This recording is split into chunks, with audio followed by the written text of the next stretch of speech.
ঘটনাটা কাল থেকে শুরু হয়েছে। অনেকের মোবাইলের ডায়াল প্যাডের যে স্ট্রাকচারটা ছিল সেটা চেঞ্জ হয়ে গেছে। এবার যদি ওটাই রাখতে চান ঠিক আছে, অনেকে ওটা চাইছেন না, আগেরটাই ফিরে যেতে চাইছেন, তাদের জন্য এই ভিডিও। আমি দুটো পদ্ধতি দেখিয়ে দিচ্ছি। সেটা হচ্ছে আপনার ফোনের ডায়াল আইকনটা যেখানে আছে, যেমন আমার দেখুন নিচে বাঁ দিক থেকে 2 নম্বরের ডায়াল আইকনটা রয়েছে। এই ডায়াল আইকনটা টিপে ধরে ওপরে দেখুন অ্যাপ ইনফরমেশান, এইখানটা আমি গেলাম। এবার এইখানে যাওয়ার পর একদম নিচে দেখুন আনইনস্টল আপডেটস অপশন রয়েছে। অনেকের হয়তো ওই জায়গা নাও থাকতে পারে।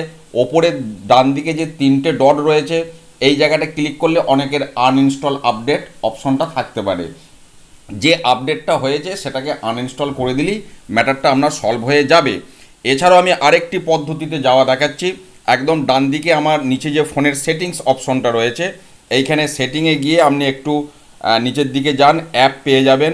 এবার অ্যাপেতে গিয়ে আপনার ম্যানেজ অ্যাপেতে এইখানে আপনি ডায়াল বলে সার্চ করলেও পেয়ে যাবেন আপনার অ্যাপটা।